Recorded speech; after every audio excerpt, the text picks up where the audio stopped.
Holy Hey guys, shit. welcome to the Levels of Wrestling. This is LoWdown. We are your weekly episodic talk show, and hopefully you guys are still loving us as much as you did the first 3 times round. Join us tonight. We've got Chris, we've got Krista, we've got Paul, and we've got Rambling About Wrestling with us. For anyone that's wanting to get in touch, his name's Dizzy, spell it with a Y, no I's. How we doing tonight, guys? Doing fantastic. Fantastic. It's nice to see. It's nice to see that Chris fucks up the intro yet again. That's his gimmick. I like it. It's such perfect timing. Silence and intro fuck-ups, Chris's favorite gimmick. So, guys, we're going to start this off really quickly tonight. We're going to go straight into our pop and heat moments for the week. Chris, what is your pop and heat? I'm going to let you go first so you don't moan for the rest of the time. Heat goes to Roman Reigns in the locker room telling Daniel Bryan, get out of my locker room. You're meant to be a face, not a heel. Do your job. And pop of the week goes to... I don't even know. I honestly... To be fair, Roman Reigns' spear on Big Show. I actually had to give him... That was the best spear I have ever seen in my life. He didn't just spear the man, he rugby tackled him. I would agree, actually. I really, really like that spear, and I'm glad you mentioned it, because that's going to be my pop of the week as well. So let's move on swiftly, and we can get through these pop and heats like no tomorrow. Krista, what is your pop and your heat for the week? Well, my heat was the opening of Raw. Went a little too long for my taste. But, you know, we carried on. And the setup for wrestling is fine, but for me, I was just like, hurry up, wrap it up, let's get to the actual matches, please. My pop, I have 3. So I'll go through them real quick. Yeah, go Dean for it. went out B&B for the IC title. I think that could be good. And it'll give the title something to do. Ryback versus Harper. I actually quite enjoyed that match. Both men looked really good. And honorable mention is Cody Rhodes going, don't ever call me Cody. Again. I like it. You know what, I'm going to get into that later, so I won't talk about it too much just now, but I really like that moment. Paul, what was your pop and heat, my friend? Pop of the week. That's Roman Reigns with that super duper spear. You know, cause him just running down and taking off from a little bit before the ramp like hits the floor. That's what made it look so awesome. So that's definite pop of the week. You show that on a loop basically until WrestleMania, and this guy's gonna get over. My heat of the week is for the entire like opening segment of Raw. That entire decision. They're trying to recreate what was organic last year with Daniel Bryan, and I can't stand it. You know, you guys committed to something there at the Rumble with Roman Reigns. Stick to it. You know, you cannot listen to the fans, especially in this ADD generation. You know, write it out. Go with your gut. Go with what works. See it through. And last but not least, Dizzy. New to the show. Let's hear it though. What'd you pop in your heat, man? My heat. Okay, my heat was like the other unanimous heats. The opening segment of Raw. If there is ever a time that you have got to cut into a commercial during an opening segment of Raw, you know it's going on way too long and this is drawn out way too far. It just pissed me off more than anything, more than keeping my attention. It just made me really mad. I'm like, why am I watching this still? You know, and when they came back from commercial, it was still on. I'm like, my God. And you couldn't even watch it on the app. So you didn't know what was going on. Because by the time you got back, boom, there's a match. It's like, it didn't make any sense. My pop, I would have to say, was Roman spear in a Big Show. That was the most amazing spear I've ever seen out of Roman Reigns, especially to a big behemoth bastard like Big Show. And honestly, the flag malfunction with Rusev, that was just hilarious. That was funny. Yeah, I forgot about that. Was that planned, or do we think that was a flub? I'm You gonna know, say That was a flub, flub. but they're gonna use it. yeah, I'd say it was a flop, and Rusev's reaction to it was just awesome. You Oh know, yeah, it he was- thought he thought really well on his feet. I just wish he knew how to wave a flag correctly. yeah. But those are my pops and my heats. Cool. Well, I am gonna break the rules of my own game. I'm gonna give you my 3 pops of the week. Because as bad as people are making out this Raw to be, I actually really enjoyed it. There was a couple of good moments. Although, you know what they say? The diamonds in the shit, they're still shit. So we're going to deal with this in a quick, precise manner. Yeah, that's what everyone For says. my entire life. Everyone says that, Paul. Fucking everyone. They do. I've said it twice today. So, my first pop of the week goes to the Roman Reigns spear. That thing was a thing of beauty. I've just said Roman Reigns' spear was a thing of beauty. Take that as you will. Quite frankly, that was honestly one of my favorite spears of all time. I think. I get it. Hilarious. That was like Going a dick off- joke. Dick joke. Just about as pretty as Lana's butt or boobs. Oof. Second pop of the week goes to Cody Rhodes. Stardust saying, "Don't ever call me Cody." It's setting up things for the future. Yeah. Yeah. I need Cody now to get really in depth with the character and just act like Cody Rhodes is dead. I'd love to see him take himself out. Just go insane. Take himself out. Cody Rhodes is dead. I'd like to see a funeral scene with Cody Rhodes. Stardust burying Cody Rhodes. Very nice. And you don't see a body, you just see The coffin. it. Seeing him stone, and it's just got Cody Rhodes. You can even leave the mask there, little things that he's done in his past. And of course, my third pop goes to Bray Wyatt slowly calling out The Undertaker. If they do this right, it's going to be gold. It's either going to be really cheesy or it's going to be the last ride for the dead man. Yeah, that confused the hell out of me. I wasn't sure who he was calling out. Oh, it's got to be Undertaker. Oh, I've got a bad feeling that it's gonna be Kane. Well, even if it was Kane, I'm still okay with it. Because it's got to lead to an interaction with The Undertaker at some point. It has to. That's true enough. Yes, because they could always reintroduce the Brothers of Destruction. Have Wyatt take them both out. Exactly, and have Wyatt send them both back to parts unknown, and they're never seen again. If this was like 8 years ago, I'd go okay, but And Undertaker can go into retirement, and Kane can go back to selling insurance in Kentucky. Yep, and everyone's happy. Occasionally what they he can come back. They can. He sells insurance. Yeah, he sells insurance in I think it's in Ashland, Kentucky, or somewhere in Kentucky. He's got an insurance company. Yeah, and him and his wife do that, don't they? Yeah. Ashland, you say? Probably I the think it's only Ashland. wrestler that's still with us, first wife. Okay, and last up, I've been there twice, huh? my Not really. heat of the week. Now, although technically it didn't happen on a show, and it only came out in the last 2 days, ruining one of your masked faces Oh. by yes. possibly giving him a gay hairdressing gimmick. No, bad. I don't get how sexual orientation is a gimmick. I'm not even. I don't even understand how that works. I don't either, but this bugs me because this is now going to come down to Vince and Triple H arguing, and in one way or the other, you know who's going to be in charge is going to be big old Vinnie Mac, and he's going to ruin yet another Mexican star from being one of the faces. Well, he's Billy not. still had the chance to be big. Let's not ruin him by having him butt fuck Rico and take the gimmick over. Is this gonna be like Disco Inferno music when he comes out? YMCA. Bet you any money it'll be a Village People tune. Oh Jesus! It's raining men. And my other. Go ahead. I'm sorry. Go ahead. No, well, my other question was: is this because of Darren Young coming out of the closet so long ago? No. I think if he had done the gimmick right away, they could have capitalized on it, but now it's no big deal. And this is just it. I still think Vinnie Mac could be classified as a seagull.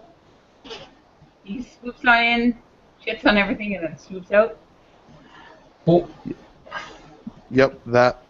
I agree. To me, it's just such a wasted opportunity. I mean, you have somebody like Kalisto who is really poised to take over that Rey Mysterio spot. And for them to want to do this, it just makes zero sense. It's not a new gimmick. I mean, this is something that's been going on since Gorgeous George. Yeah. And so we have the first comment of the day from outside of this, and we've got John who's saying, thinking a gay character is going to show that WWE care about gay community. No, they did that with Billy and Chuck, and they half went with it. But they'd have to book him strong too. Like, they can't have him, jobbing and doing squash matches, because then that defeats the purpose. To be fair, he'll probably get the push Sin Cara got before they realised he was bad. No, he's a lower mid-card comedy guy that just goes around, prances, and grabs guys' asses. That's how it works. Yep, I agree. And it can end up badly. But they've already got that. Do they? They could give his actor. How much do you want to bet Kallista will appear on Raw and he will go after Fandango and they will have like some crazy love connection? Oh, please no. Ow. I can see that happening. I could too. You know what? When you put it that way, it's not bad. Oh, no, Paul. You're sounding like Aaron. Stop it. No, it's... You call him Kallista, have him with Fandango. I mean, yeah, it's something that's going to go absolutely nowhere, and it's going to suck, and everyone's going to shit on it. But it's going to be funny. There's a chance it could be. Mm-hmm. Okay, guys. So we kind of spoke about going forward. We kind of spoke about our pops and our heats then. What did you guys think to this week's Raw as a whole? For me personally, I kind of felt this week was it was stronger than last week's. The intro was a bit long-winded. There was no need for it. But the rest of the show itself actually had some quite strong moments. Yeah, one of my favourite moments, which probably would have been my second pop, was the reference to Eddie Guerrero. Oh man, the internet hated that. I loved it. I don't care. I loved it. Yeah, the internet was all over JBL for that. I thought it was a good hour-and-a-half show. Too bad it's 3 hours. Yeah, I agree with Triple H in the interview. It needs to go back to 2 hours. Jesus. But you know what, though? It's not up to WWE. So if he's trying to blow smoke up people's asses and going, oh, well, don't worry, once I take over for Vince, I'm going to change it back. No, he has nothing to do with it. It's USA that wants it to be 3 hours. USA will have 3 hours. Yeah. That's so stupid.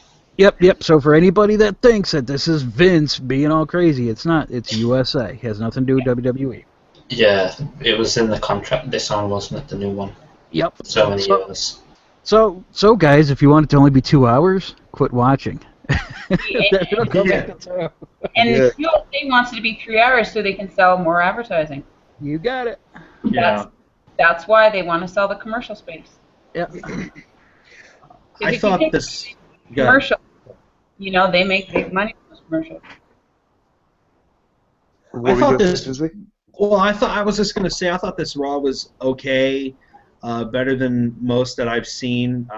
One comment though, I wish they would have put JBL back on the roof to do a weather report and maybe have the wind blow him off. But that's just my that's just wishful thinking. But there were like you said, there were some strong points, there were some low points, some boring points. But all in all, it was better than what I've seen. Oh wow!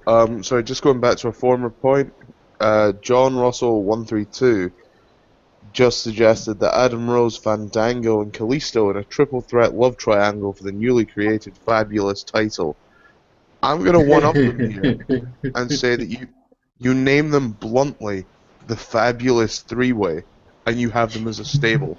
It's a fabulous threesome. They can go after New Day. Yeah, have them go after New Day. New Day can hate on them. The last thing they need is a black stable to be homophobic. Yeah, that's exactly what we need. We need a black stable feuding with a bunch of gay guys. It's super. Because then you know that Vince is just going to freak out and not know who to be racist or homophobic with. He'll just do both. That's it. I'll do both. Twisting the tail, the gay guys are racist and Big E turns out to be gay.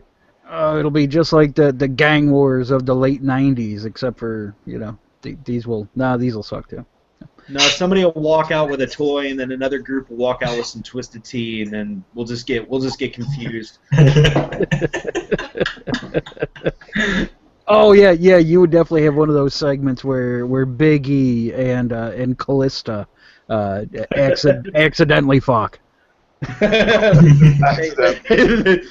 Somebody trips over somebody's shoes and they kiss. Yeah, it's totally accidental, and yeah.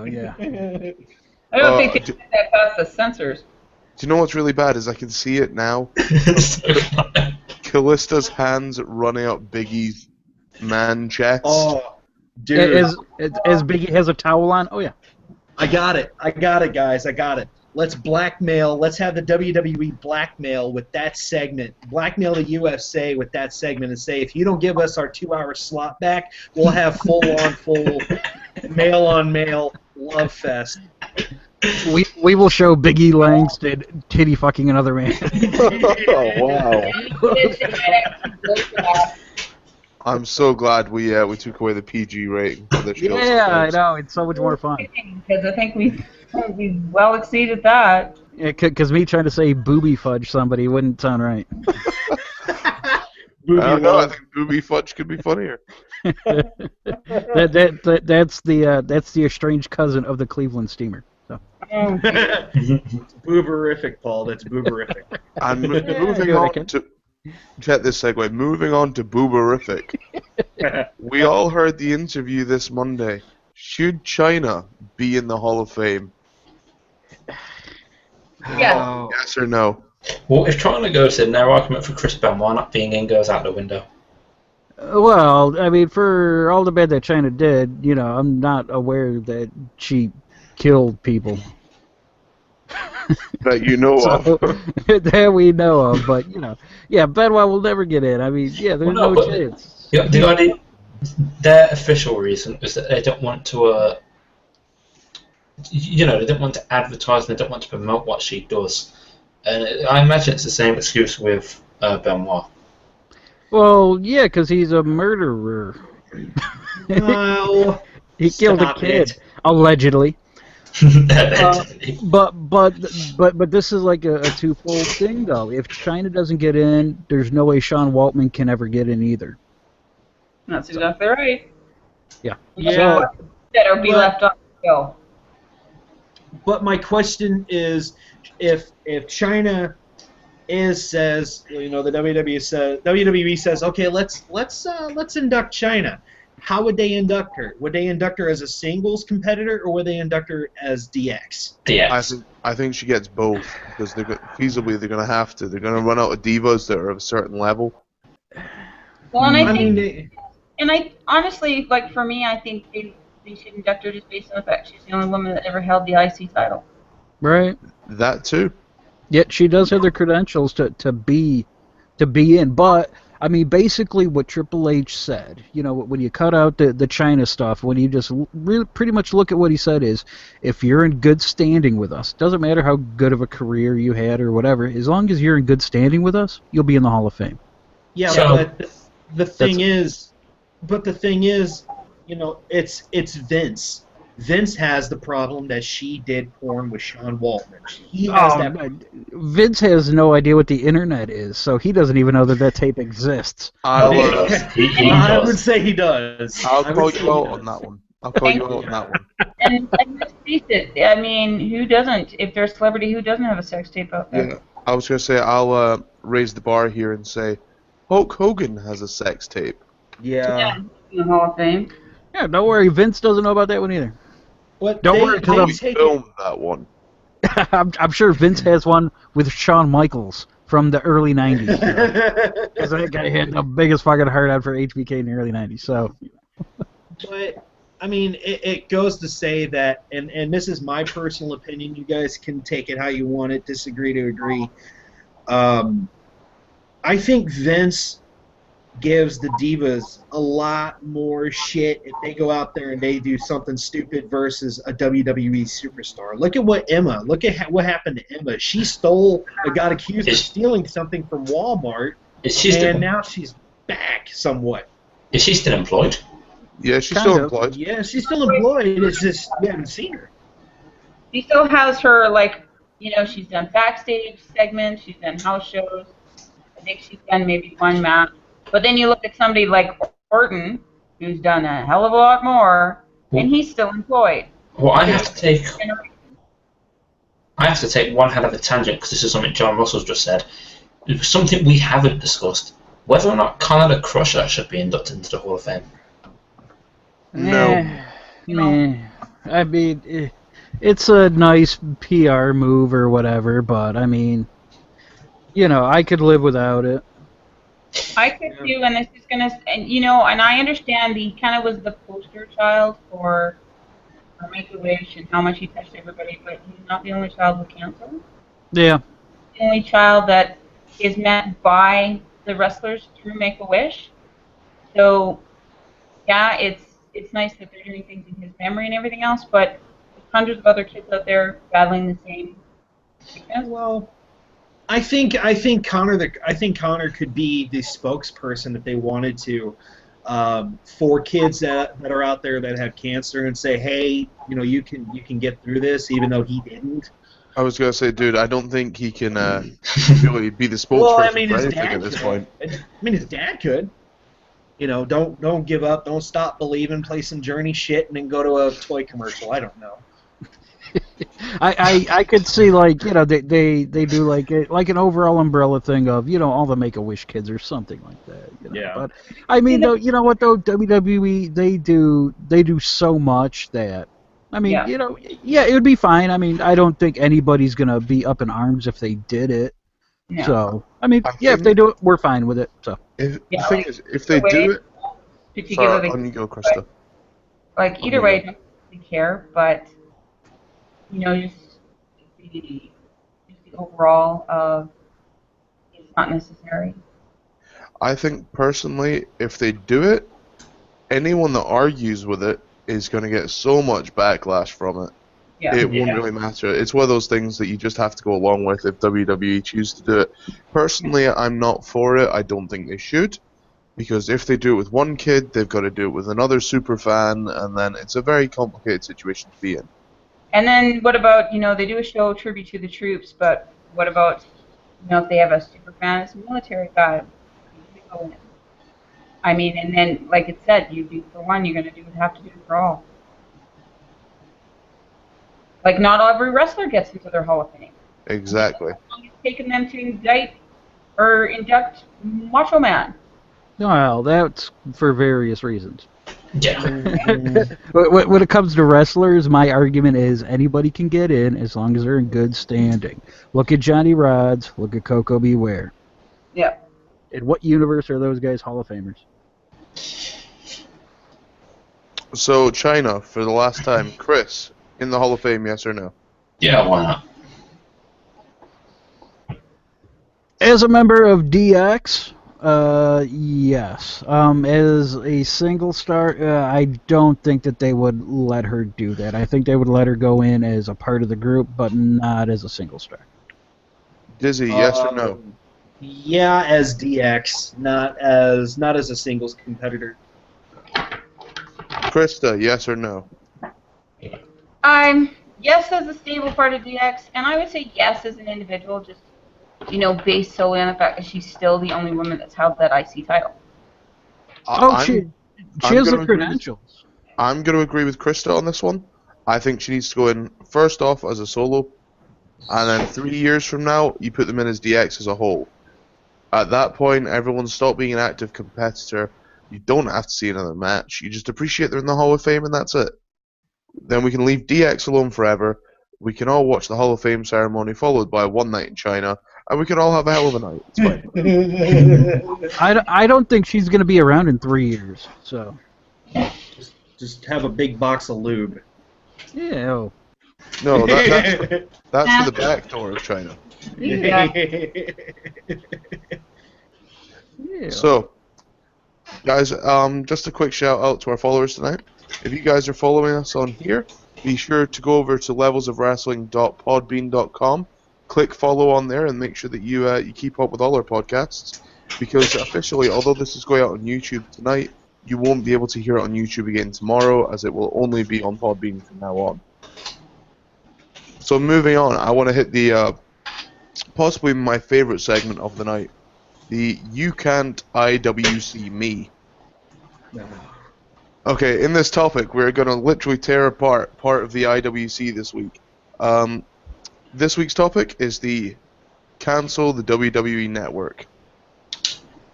Straight up, did you people really think that was going to work?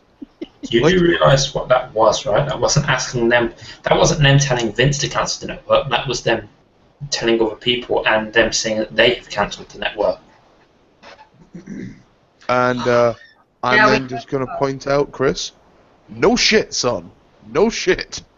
It didn't really work when the subscribers went up to 1 million. So yeah. Exactly. Like, did the IWC really think that, oh, I think I'll use 20 letters and we'll all get rid of this big, powerful company's network? Yeah, I'm so mad because my guy didn't win. I'm so upset. Yeah. Why was Dusty watching this, Paul? Oh, that would have been. Oh well. Yeah, you suck. I can't think of how Dusty would say it. It would be Well, I'll tell you something, baby. If you will, why would you want to cancel the WWE Network? It's only $9.99, baby. I love it. I'm so glad that makes every Wednesday for me. In the East. I mean, really though, this was one of the most stupid things the IWC has done, besides boycott Raw. I don't know if that one worked. Or I have hide one thing. that worked well. Yeah, I have one thing to say about the IWC. Fuck you. You are all 38 or middle-aged men and women that live in your mother's basements eating cheese puffs and cream corn, sitting next to a TV with a laptop on your lap that you can barely see because your stomach is so fat that you cannot see the screen or what you're typing. So screw you and they cancel the WWE Network thing. It didn't work. Ha ha. Go cry me a fucking river. Well, to shut you up, Wow. aren't we technically IWC? It makes me really sad that he just described me. You're not in your 30s, Craig. You're not in your 30s, so you're. Build a bridge and get over it. I mean, you know what I'm saying? I'm just so sick of hearing about the IWC. I hate them. You know, they cry over somebody. You know, they don't get their way. They think they control the WWE. They don't get their way, and then they go on the internet and they throw a big bitch fest about basically nothing. You know, and then they're like, well, let's make a trend. Hashtag cancel the WWE Network. Yeah, that'll really get under their skin when they have like 1 million more subscribing. Okay. I think Chris said it best there, though. We are technically part of the IWC. Yeah, but we're the better part. But it's like getting well. upset at how a movie ends. You know, that's what this is. It's like getting upset at a movie. Or a TV show. I mean, fucking come on, guys. I mean, yes, we dedicate our time to this show and watching wrestling and talking about it and things like that. But you know what? We also have lives too. So yeah, I am not. I will just say this. I am not a part of the internet wrestling community. I am a podcaster that talks about wrestling. I am not a part of any blogs of the internet wrestling community. I am not a part of any Twitter things of the internet wrestling community or Facebook or anything. I have a YouTube account that I use, and me and my friends, we go on there and we talk about wrestling. Fuck the IWC. You're guilty by association now. Dizzy, you're in a wrestling community on the internet. You are the IWC. You I are. I'm just going to point out to Dizzy as well, it's like you're under the banner of Low. You're in denial, sir. So No, I am not in denial. I just do not want to be associated. with any of On them. behalf of the Levels of Wrestling family, I would like to claim that Dizzy speaks for himself and no one else. No, he speaks for me too, because I'm with him. Shut up, Paul. Those internet nerds are a bunch of cunts. So. Shut up, Paul. Shut up. Like I said, cream corns and cheese puffs. But that's not us, though. We're not flying off the handle about decisions of a match. Oh, no, It's not us. They're supermarkets. The IWC in general. I'm a mark. Those guys are supermarkets. There's a difference. Oh, okay. Are we upset about it? Yes. Are we going to go create a trend because we're pissed off? No. No. Yeah, we're not gonna go tip over cars and start fires and shit because Daniel Bryan did win. They only do that in Vancouver, and that's during a hockey game. Let me ask the obvious question. Sorry, Chris just said something that really sparked my mind.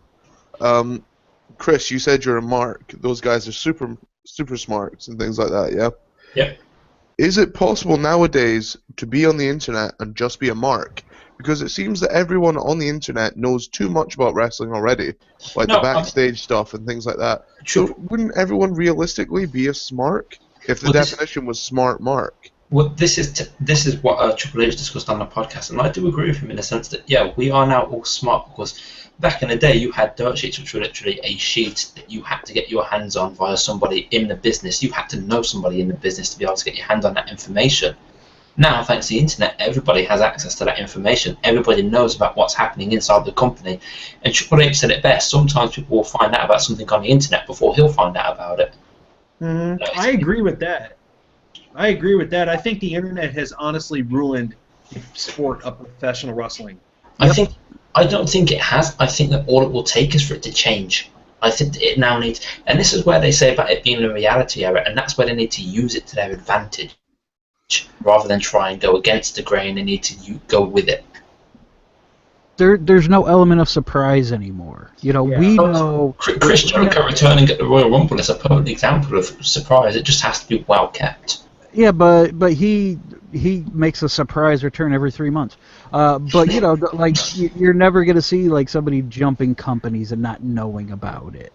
I mean, those things don't happen anymore. I don't think that's entirely fucking Drew McIntyre, get out of here. Who cares? I don't think that's entirely Go on, Chris. Not every wrestling fan is on the internet. Agreed. You get casual fans that do tune in, and this has been proven by the demographic that they have on the network, where they have younger audiences, they have older audiences. Not everybody is going to be looking things up on the internet on dirt sheets. And some people don't want to look at the spoilers. Like, some days I don't look at the spoilers because I'd rather watch the show. And yeah, they get. And I agree that they shouldn't get upset over one pay-per-view. There's 12 in about a year. It's one pay-per-view, and it's constantly evolving. It's just one Raw. The next week could be really great. The next week could be absolute shit. But it's always evolving, and it's no different than watching a TV show, a regular TV show, or a movie. I mean, there are a lot of shows on TV that I've watched where I'm screaming at the TV. Mm-hmm. Knowing full well they can't hear me and it's not going to affect the outcome. But it just means that I'm really, really into the show. But that being said, like, if you're watching the show, right in that moment, and you're tweeting along going, man, I can't believe that happened, or holy crap, or did you see that? You're in the moment. But the thing is, you've got to let that moment go. So once the pay-per-view's over, it's like, okay, wonder what's happening next on Monday, or wonder what the next pay-per-view's going to look like, and just kind of move on with their lives. It's the ones that flog a dead horse. Indeed. With being the idea of being a smart, though, there's so much that goes on nowadays. Like you said, there's some fans that don't have the internet, there's those that do. I personally believe those that don't have the internet are the ones that enjoy the product more. But that's just a personal preference. Talking about enjoying the internet, Chris, you mentioned the interview with Triple H. Yep. If you guys don't have the network yet, you need to get on that and check it out, because that interview itself was really good. Please don't rub this in, because we still don't have it in Western Canada. I would just like to point out, by the way, that interview, there are people backstage who believe, again, an example of us being smarks, people backstage who apparently don't believe all of what was said on that interview. For example, Triple H's discussion of having no issue with CM Punk. Which begs the question, were those the real answers to the questions, or were those corporate answers, or half-truths? They're half-truths and corporate answers. I mean, he's not going to go out there and say what he really thinks. You know, I mean, he's in way too high of a position to do that. He's too smart for that. Of course he's going to feed lines of bullshit. Yeah, Triple H is, like, you know, just like Paul said, Triple H isn't going to go out there and say, well, me and CM Punk didn't get along backstage, so that's why, you know, he's out of the WWE because I made his life a living hell. He's not going to say that. But what he did say was very, very corporate. It's what, you know, Vince would have wanted him to say. Vince's words coming out of Triple H's mouth. Absolutely. It's what Vince pretty much did say at the last podcast. Yeah, pretty much. Pretty much. So let's move on, shall we? And I just want to give our listeners and followers a little bit of a heads up. Obviously, in the coming weeks, we've discussed this idea of an app.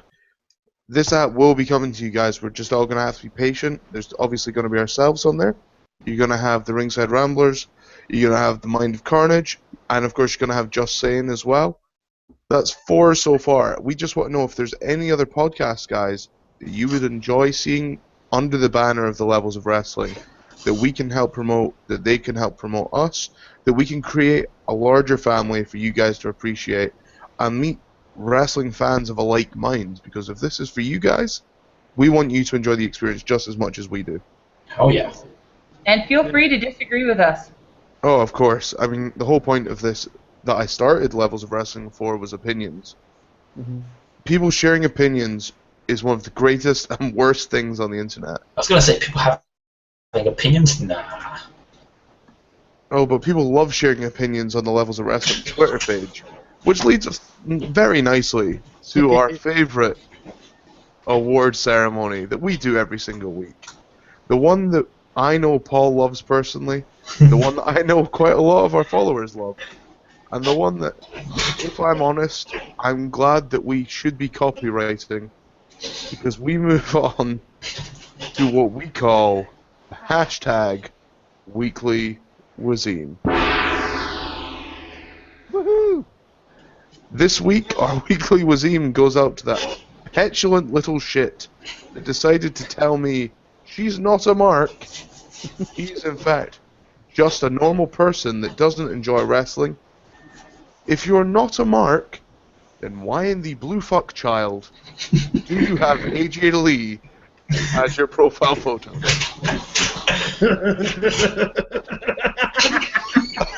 I mean, serious to God, if you enjoy wrestling, that's cool.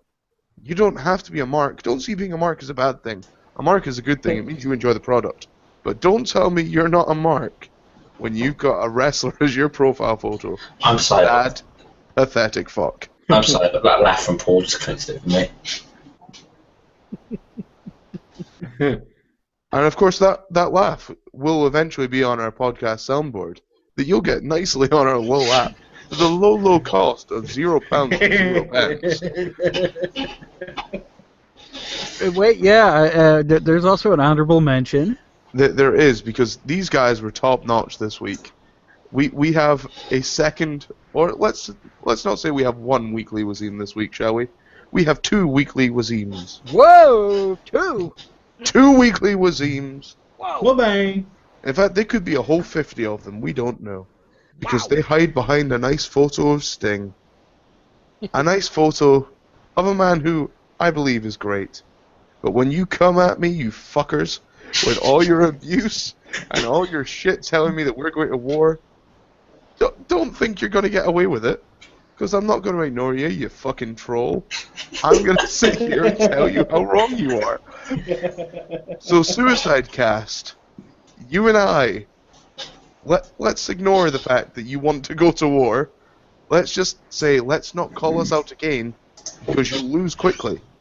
And my favorite thing about this is, for all our listeners that didn't see the conversation, I'm fairly sure you did, the Suicide Cast wanted a shout-out to help build their podcast. Now, if you're trying to build a podcast, guys, would you go and tell someone you're going to war? Who has their podcast named the Suicide Cast? I mean, Mental patient. is this like, hey, like you're handing out flyers to people and you're saying, hey, come listen to my podcast. It's on da-da-da-da-da at da-da-da time. And, oh, okay, cool. What's it called? The Suicide Cast. I'll check that out. That's incredibly depressing. I mean, what does suicide have to do with anything other than suicide? Unless they live up to their name, I'm going to be very disappointed. Don't you dare say the name. Like, I'm Nope. not saying anything. No. I mean, what's their intro sound like? Is it sad and somber? Oh, no, it's like Robbie E's intro. It's all Oh my dance beats. God. It's cool. Oh my God. They have the sad Curtis Axel horn. So. At least they're happy about their name. I mean, God, give them something. Tell you what, my favorite thing about this is we've said for weeks now that we miss Rensis. Rensis is gone. We don't know where he's disappeared to. What if, and I'm just saying, Rensis is Suicide Cast? Whoa. Then I'm gonna kick his ass. That's blew some my mind. Bischoff level shit there, my friends. Hmm. I mean, still say our very own Aaron is behind it. So. No, that's not Aaron. You. Now Oh, watch. okay. They're probably going to come to my show and bombard us during our show live. Oh, Yeah, it's just fuck, a I'm going to send them your way. That's awesome. Thank you. Please. Yes, you get that from here on in. So, Please. talking about your show, Dizzy, why don't you give us a little bit, of what you think your show's about? Let our followers know why they should follow you as well as us. Our show is basically like your show. We just talk. We're honest with our opinions. And yourself. And we're what? Nothing. He said he loves you, man. He loves you. Yeah. And my laugh. I mean, you gotta love the laugh. Yeah. But we're honest with our opinions. We have a lot of history with watching wrestling. I've watched it since WCW Thunder and on. I think that we give a taste of reality that is wrestling. We tell you what our thoughts are. If we're mad about something, you're gonna know. If you agree with us, agree to disagree, whatever you want to do, whatever the case may be. I just think that we try to set the bar somewhere in the middle where fans can either, like I said, agree or disagree. So basically, that's what the show is, and the fact that we love to podcast. So. And you see, that's the reason one of the reasons that I feel that I'm glad we took you on, because as a group, you guys are very honest, you're very tangible to speak to, you're very clear-spoken, and the fact is, you don't take shit from nobody. Right. At And all. that's the way it should be.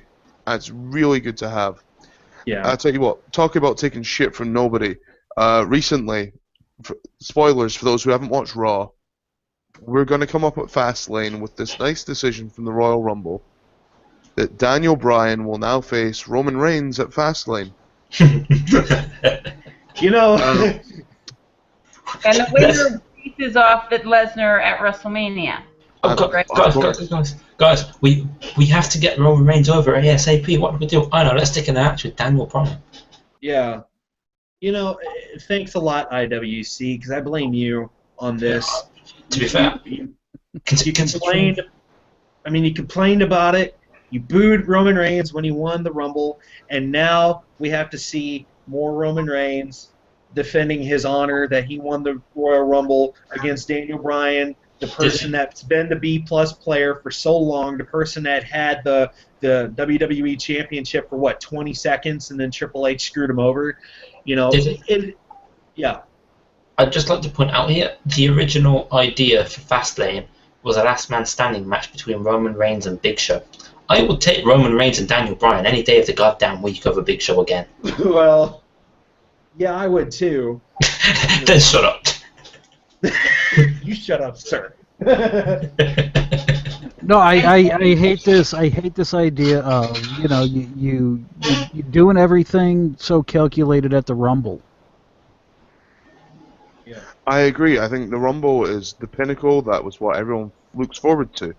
It's the first step on the road to WrestleMania, and that's when plans need to be set in cement. You can't just have it every year now where the fans go, "Oh my God, our guy didn't win. What do we do?" It doesn't work. Like, WWE can't cave into fans every single year and say, "Oh shit, we messed up." You can't book things on the fly like that. Yeah. Even though they do. I was going to say, because Triple H points out they've always booked on the fly. They always have. This They is have, but not long-term events. Well, that could be true. The pay-per-views could be a different entity as opposed to, Raw or SmackDown, where they're handed the script like 5 minutes before they're supposed to go, saying, "Here, this is what you're saying." I've always thought that. Which begs the question. I wonder if that's why Hogan has such problems with some of his promos, is because it was done on the fly. Hogan had problems with his promos because he did a lot of cocaine, allegedly. Allegedly, yeah, and pimped out his wife, but Most of them Hogan did. just has a... But I've always thought that, and I brought this up on one of our shows last night. I've always thought that SmackDown should be a pay-per-view. Right after they left UPN, I've always thought that SmackDown would be better as a pay-per-view versus a flagship show. It's not really a flagship show anymore, anyway. Yeah, I mean, as a weekly show, I think it would be better if they moved it over to like a pay-per-view. Per So you week? mean- No, well, I mean every year. Oh, okay, so like swapping out Elimination Chamber, for instance, for SmackDown. Yeah, exactly. Because that's what I thought that they should have done after the UPN network went bye-bye. I thought that they should have, instead of surfing around for network after network after network, because it really doesn't make sense for SmackDown to be on Sci-Fi, to me. But I think they should have just either put it on the network or they should have made it a pay-per-view event. Well, and for me, it's because Raw and SmackDown used to be two different brands. Mm-hmm. You got Raw, the red brand, you got SmackDown, the blue brand. And you had the draft picks, and everybody swapped, and so one of the people that could switch between the two is title holders. Fair enough. And for me, I wouldn't mind them going back to that, because the only person you don't see on SmackDown very often is Cena, but everybody else is on both shows, and you get kind of tired of it after a while. And no Lesnar, thank God. But Lesnar hardly even turns up to Raw, let alone SmackDown. I agree, but let's keep the topic, guys. Roman Reigns, Daniel Bryan. Where does this now leave Seth Rollins? This leaves Seth Rollins against Randy Orton when he comes back eventually. But the bit of this question isn't what this will do for Rollins, in my opinion. It's what this means and how this will tie into the Daniel Bryan's next feud. I've said it already. I claimed it on Twitter. I'm going to say it again right now. Dolph Ziggler costs Daniel Bryan this match. Yep, I completely agree. If the plan truly is Daniel Bryan versus Dolph Ziggler at WrestleMania, then that's what we're going to see. Dolph Ziggler has to cost him this match and then have the whole feud based around, if I didn't win the Rumble and didn't get my title shot, why should you have a second chance? That's Honestly, all it needs to be. I'm going to be rooting for Ziggy. I love Dolph Ziggler. I think Ziggler oversells. I would like to see Ziggler turn heel in this feud. Absolutely. Yep. I'd like to see Bryan turn heel. He's a better heel because he's just so smarmy Yeah. that Definitely. he doesn't read very well. He reads better as a heel, especially considering his Twitter is still heel Ziggler anyway. No, It's impossible to turn Daniel Bryan. Yeah. I'd turn Bryan. It's like he was the heel when he was with Kane. It was Team Hell No, but they weren't like a deadly heels. They were goofy heels, and because he's so over, and because the support from the IWC or any fan, the entire fan base, is so organic. To turn him heel now, he's almost like Cena. You can't turn him heel without things coming down around your ears. Yeah, Paul, we discussed the only way to turn Daniel Bryan heel. Yeah, there's one way to do it, and that's you end WrestleMania with Daniel Bryan shaking hands with Triple H while holding up the title. That's the only way to do it. No, there's a far better way to win Mania than that. But if you're gonna turn Bryan, that's the only way to do it, and do it effectively, because you can't. That's not what I was thinking, but sure, I was meaning more the Connor thing. But hey. Well, honestly, I think turning Daniel Bryan heel is asking John Cena to spit in a kid's face. And that's exactly what Daniel Bryan needs to do to turn heel. Yeah. You tell Connor's dad WWE the whole thing was publicity. Yeah. you lose way too much money and credibility. Vince Russo would do that, but no, there's 0.0 chance of that happening. Listen, Vince Russo would do that, but then there would be a match where somebody would be on a pole. there would be a Make-A-Wish kid on a pole match. Cena versus Bryan. Make-A-Wish kid on a pole. Now I want to know. That's terrible. That or Buff Bagwell's mom. But in all seriousness though, where does this leave Seth Rollins? Because I mean, Chris, you said Randy Orton when he comes back. There's not enough time really to build a Randy Orton-Seth Rollins feud. It's already there. No, but for it to happen at Fastlane. But it'd be a continuation because Orton doesn't really like Rollins, if you're going with Bakery. Yeah, that's what I'm saying. It's not a new feud. You're picking up exactly where it left off. Yeah. I think the interesting thing is as well, because we're now not getting Daniel Bryan Sheamus, this has left Sheamus in the dark. No, I don't care about Sheamus. Yeah, you do. You say you don't. But when he comes back as a heel, you know you're going to love him. Not really. Nah, you will. Trust me. To be fair, I wasn't around for heel Sheamus, so I'm not entirely sure. I might not. And Sheamus is another one that reads better as a heel. Yeah, because he's an angry Irish guy. I think that's because it's easier to be a heel than it is to be a face these days. Well, I think that if Rollins does have some kind of feud with Randy Orton, it probably won't be a Fastlane. I'm just saying that right now. It's probably not going to be a Fastlane. Either it's going to be at WrestleMania 31, or it'll be at the next pay-per-view, which is Extreme Rules. Well, don't forget about the pay-per-view in March. Yeah, agreed. Yeah. There's Fastlane, and then there's one more for WrestleMania. Elimination Chamber. No, it's just Fastlane now. No, it's just Fastlane.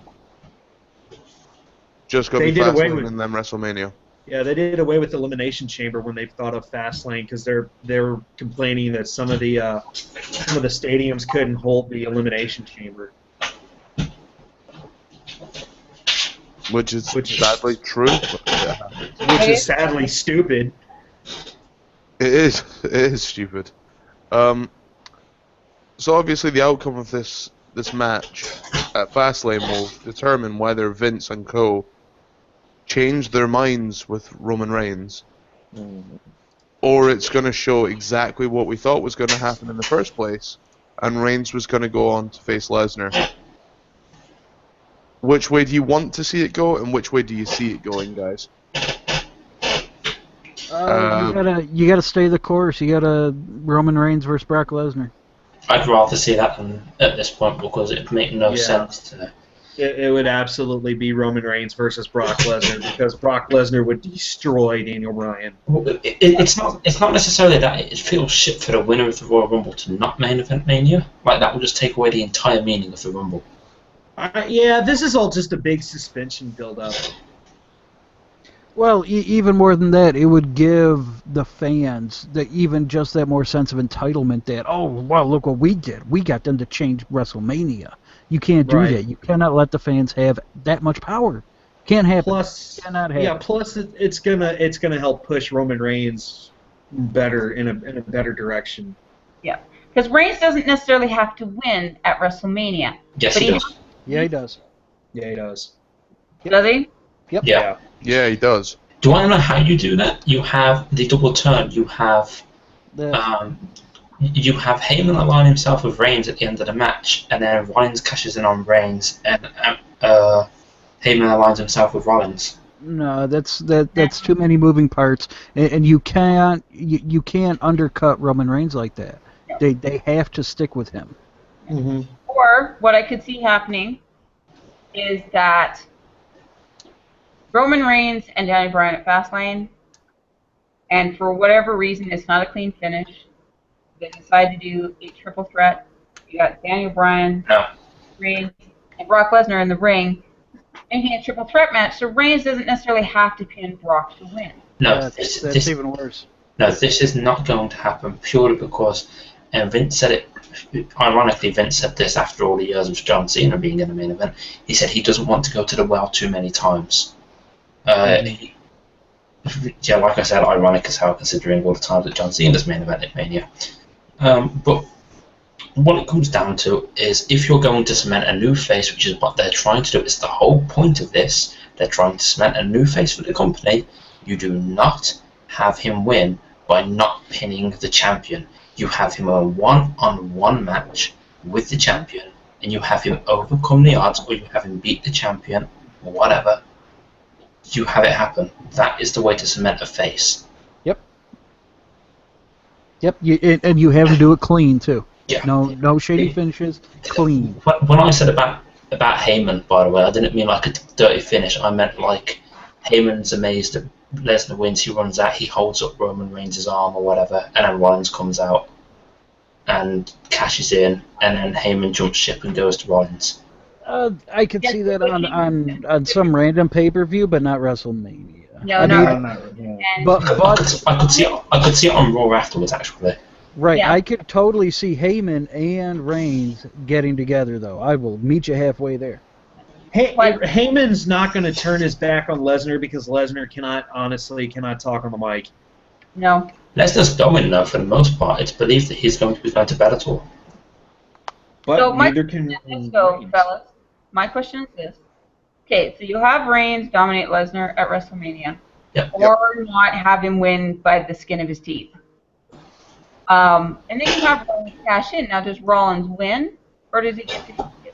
You do not waste Rollins' cash in because Rollins is a future champion. Yeah.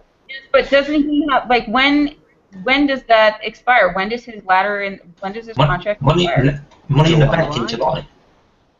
Yeah, July. Okay. He has plenty of time yet to cash in. He could cash in the Raw after Mania. He can't cash in at Mania. I agree with that. That's the send fans home happy show. Yeah. Raw is a perfect opportunity for him to cash in. Yeah, But do he you will. Yeah. But do you have him win? Yes, you have Rollins super curb stomps Roman Reigns off the top rope of the turnbuckle, and you have him win. And the crowd will go batshit crazy for it because they will love the fact, considering this is an IWC crowd at the Raw after Mania, they will love it. They will eat it up. Hmm. You I said don't know about that. JBones5150 says, I agree with the concept of Ziggler turning on and costing Bryan the WrestleMania match on the condition that Rollins cashes in on the winner at WrestleMania.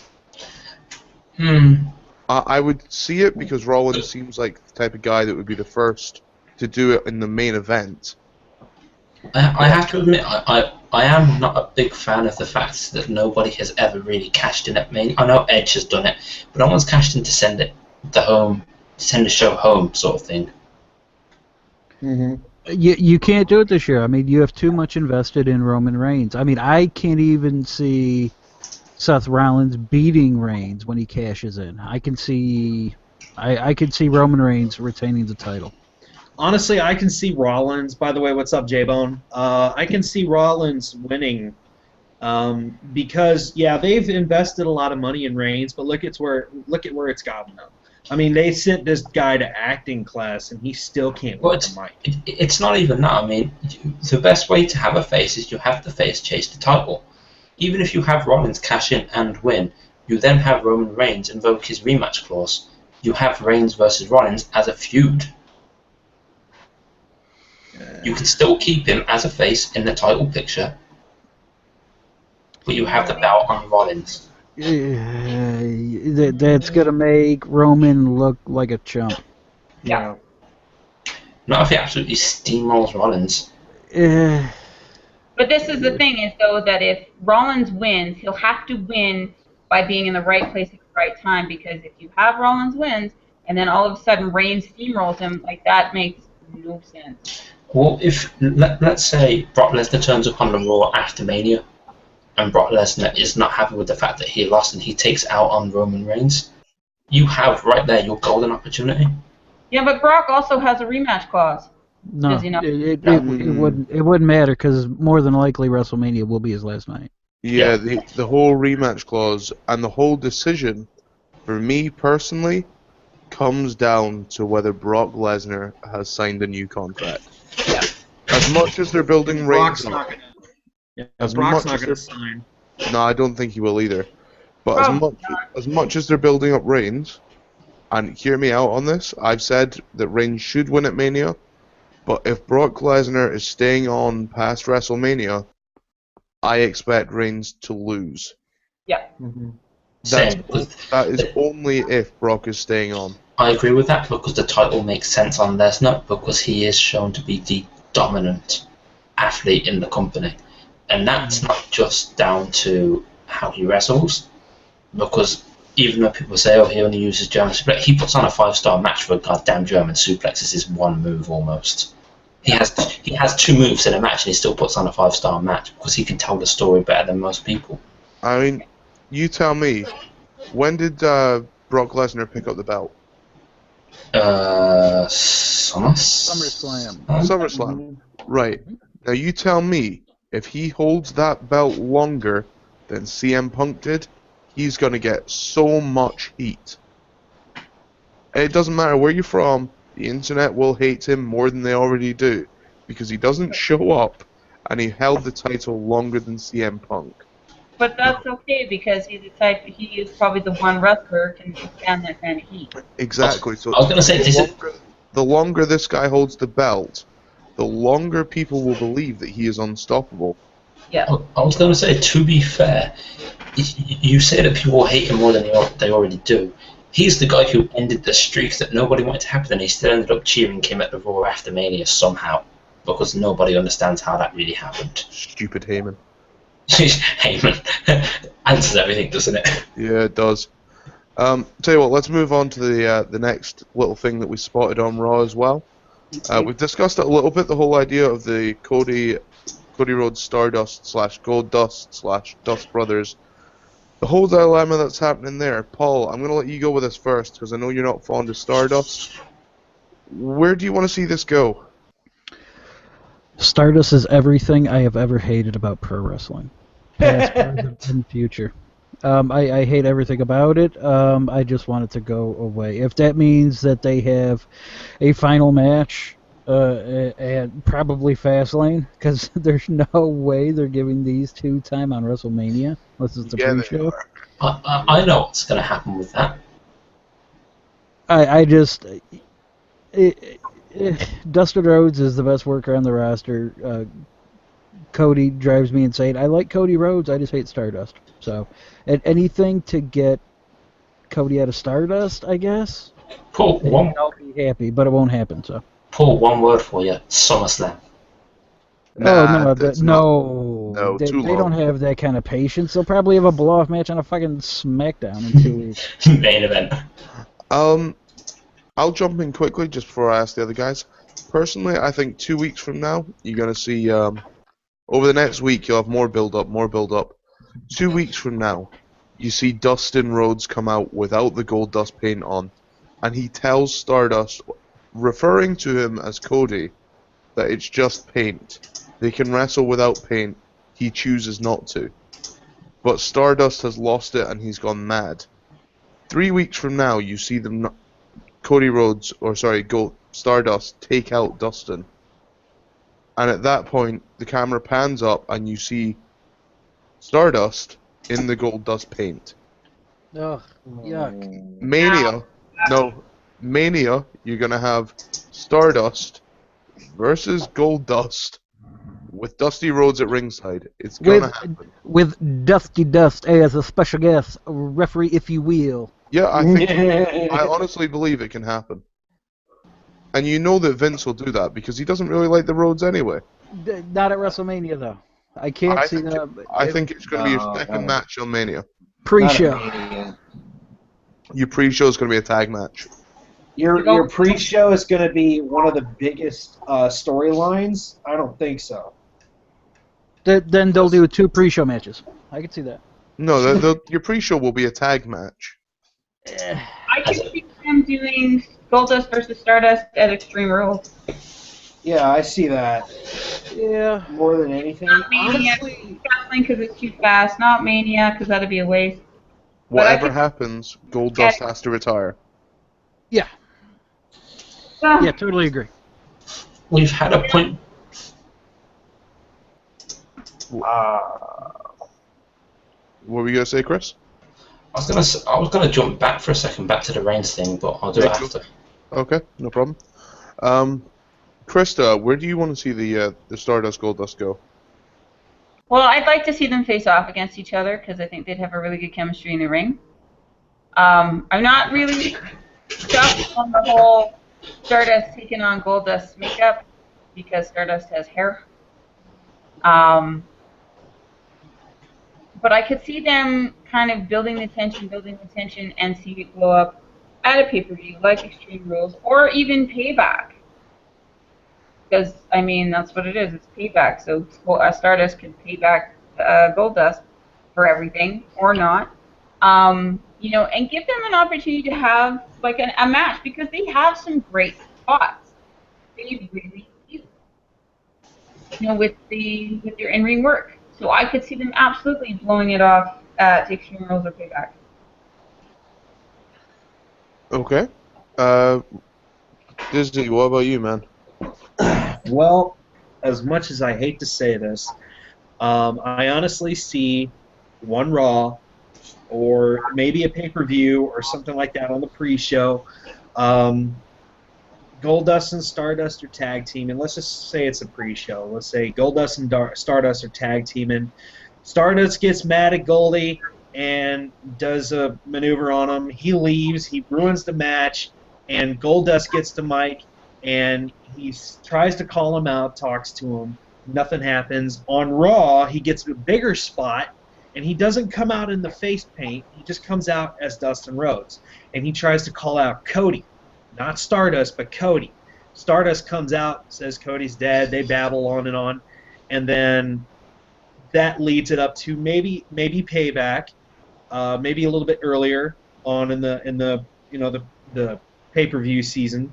I would say that it would be Cody Rhodes finally comes back to life from Stardust, and Dustin Rhodes face off with each other at, say, Payback, with Dusty or the American Dream maybe as ringside or a ref or whoever, I don't know. And it would be for Dustin or Goldust, his retirement, or Cody Rhodes to stay as Cody Rhodes. Just as long as the American Dream does not come out and then pull it out of the trunk. I mean, who doesn't want to see the American Dream? Okay. From my point on this, when you have Stardust and Goldust, I would like to see it carry on going down the lines of, Cody is dead. I'd like to see Stardust have a funeral service for Cody. That I think would be pretty damn cool to see. Mm-hmm. And I don't mean one of those memorial sessions like they had for Dean Ambrose, where they stand there and go, "Oh, Dean Ambrose." No, I want a proper thing, like full on casket, everything. Yeah, that'd be awesome. I would like to see the match at Mania. I know realistically that probably will not happen. If not, it should head down to the pay-per-view after that, which is Extreme Rules. Extreme Rules, okay. The point I was going to make about Reigns, by the way, is something that was brought up by one of the guys listening. People are forgetting the purpose of pushing Reigns is that he will be known as the man who conquered the Conqueror. That is the entire point of where this is going. He will be the guy who beat the guy that ended the streak. Yep. Completely agree. That's the entire point. And it was the internet that took it upon themselves to believe that if he does that, he will be the guy. So, I mean, it depends on how you look at it, but I completely agree. People forget that angle a lot. Yep. It's kind of like a big deal as well at the minute. Yeah, Because, I mean, obviously once you've conquered the streak, where does Taker go except to face the Eater of Worlds, Bray Wyatt? He goes home. That's where he goes, because no one wants to see him fucking wrestle. He can't wrestle anymore. What? Almost 50. It's over. To be fair, he could wrestle last year. He just had a bloody concussion. Like that No, wasn't really even before the concussion, the match was shit. It was. No. It was brutal. No, he's done. Let him go. Yeah. Right, okay, so if we assume, though, that these promos between Bray on Raw and on SmackDown aren't aimed at Undertaker, then who are they aimed at besides... Kane, Maybe Master Kane. Maybe they're aimed at Vince. Dun, Okay. dun, dun. Okay, let's put it this way. Even if Undertaker does not wrestle this year, even if he does not wrestle at Mania, they will have him, they will have Wyatt and Kane, and they will have Taker at ringside, or they will have Taker involved in some way or another. And probably Sting too. No, Sting will be involved with Triple H. Yep. Unless you have Triple H try force Undertaker to wrestle, and then Sting's involved, but that'd be it. Oh my Well, god. What if Bray starts working with the Authority, and he's calling out Sting subliminally, and then finally he just goes gung ho and says, "Hey Sting, I'm calling you out for the next pay-per-view." They fight, and let's say that leads Sting a victory over Bray Wyatt, and he goes on to face Triple H. Like it's a, you have to beat Bray Wyatt to face me. No, It's not happening. no. Personally, I don't want to No. see Sting wrestle ever again. I just want to see Taker versus Wyatt in a casket match. Taker gets put in the casket, Wyatt, quote, sets it on fire, and absorbs Undertaker's, quote, powers. And then Undertaker just walks away as Mark Calloway. Yeah, and then he can appear as the American Badass, if he ever wants to appear again.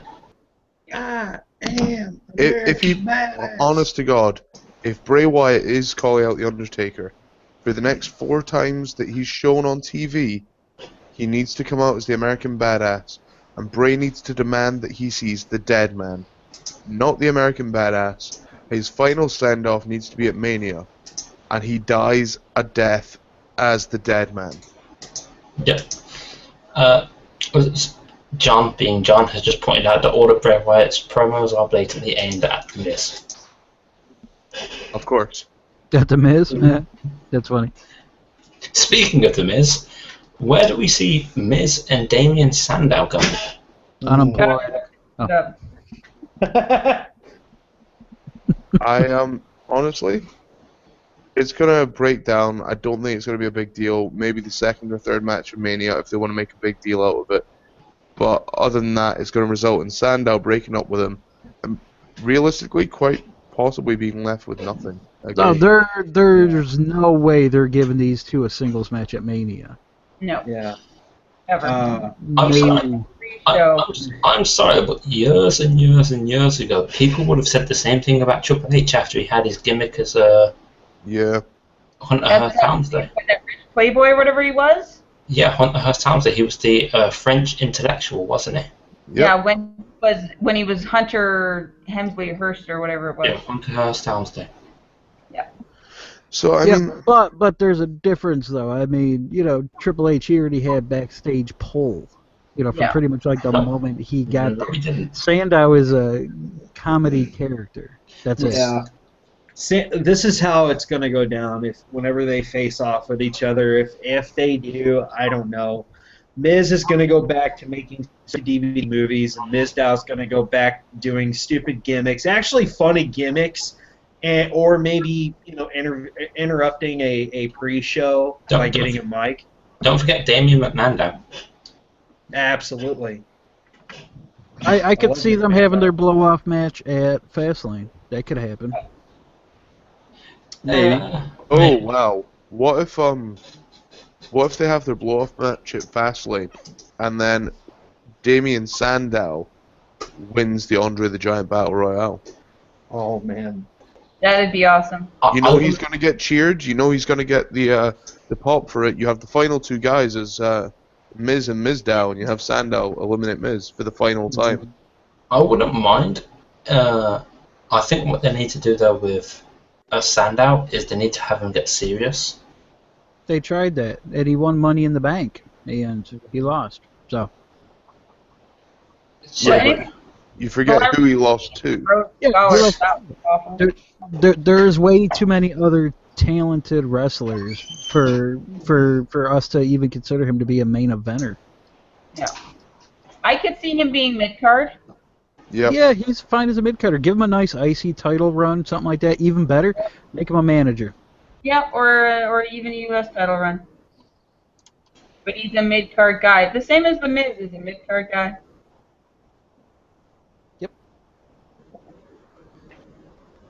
Yeah, there was a quote that I can't remember who said this, but it was someone pointed out. It's funny how everyone was in uproar that Roman Reigns is main eventing WrestleMania. Where was the uproar when the Miz main evented WrestleMania?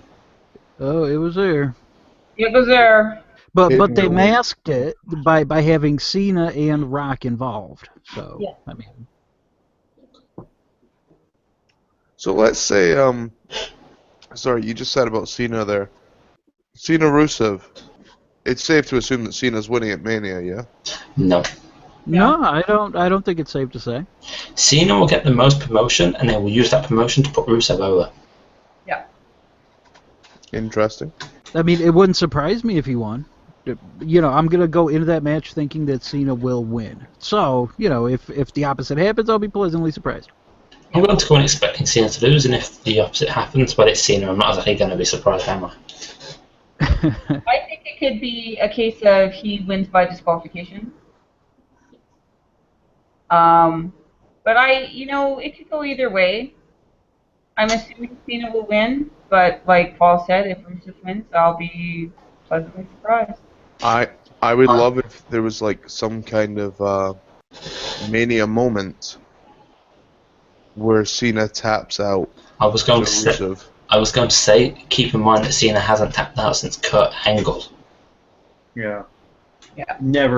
You'll never see Super Cena tap out. This is the same guy that when he's on the outside of the ring and the referee gets to the 9 count, all of a sudden he gets some kind of juice going like he's Goku, and he hops into the ring and says, "I'm here." Goku. Oh, that drove me insane. I got a question. Like he ate a sensu bean or something. Yeah, go for it, Krista. What have you got? I have a question. Now, because we all know Rusev's finisher is the camel clutch. Yep. Or accolade. Did Hogan ever tap to the camel clutch by the Sheik? To the Iron Sheik? No. Mm-mm. No, but he did pass out a couple times to Roddy Piper's sleeper. So. Yep. Well, I don't, and if that's the case, I don't see Cena tapping out. I really want a condition on the match. Sorry, Chris, I'll let you talk in a second. I really want a condition on the match. If Cena loses, he has to do something anti-American. Up the Not ante. pay his taxes. Make Rusev a bigger heel than he currently is. Yeah. No more new shirts for Cena for at least 6 weeks. He has to doesn't say get a new shirt for 6 weeks. He has to say the Russian national anthem. He has to say, I love Russia. Russia's great. Vladimir Putin is my rock. We mentioned passing out. This brings me to an idea I had for Ziggler Bryan. How awesome would it be to see someone like Ziggler pass out in the yes lock? Mm-hmm. Because Ziggler is a guy who they seem to half want to push right now. They're willing to give him a match with Bryan, considering how popular Bryan is, which says enough. If they're willing to put off their plans for Ziggler and Bryan, it means that they've got some faith in Ziggler. The Survivor Series stuff shows that they have some faith in Ziggler. The stuff that's been happening on Raw shows that they have some faith in Ziggler. What better way to make Ziggler look like a main event guy than passing out the way that Steve Austin passed out in the Sharpshooter, the way that Hulk Hogan passed out in Camel Clutch? You know, those sorts of things can really make a difference. How cool would it be to see Ziggler pass out at Mania? Only if they Only keep him as a babyface. Yep, Yes. and only if he's got somewhere to go. Well, this is why I've been saying to have Bryan turn heel and sign with the Authority, and you have Ziggler go after him, because Ziggler sees it as a slap in the face to everything that he went through. Interesting, very interesting turn actually. The only way that really works though, and I mean really works, is Daniel Bryan would have to turn heel before WrestleMania. Yeah, he would turn at Fastlane is the concept that I had. He tries to cheat Reigns out of that match. Do you know what's amazing though? That's not enough to turn him, though. No. Nope. Sting doesn't turn up when Triple H calls him out. Sting turns up in that main event match, and he helps take out Bryan. I could see that happening because aren't the Bellas heels now anyway? So I could see Daniel Bryan turning heel because Bree's heel. And then how awesome would it be to have Daniel Bryan have both Bellas on his arms? On his arm. Yeah. Oh, that's all terrible. And he would just get completely lost in the shuffle. Yeah, you say it's terrible, but that tends to be the WWE mindset. He makes him too much money. He's not turning. No, Cena makes it funny. But Triple H pointed out himself recently, these days you're more popular as a heel than you are as a face. Yep. Yeah. And there's been heels in the past that have been more popular than the faces. Punk. Well, I mean, yeah. Look at the Shield when it was a heel group. Yeah, but nowadays... Sorry, guys.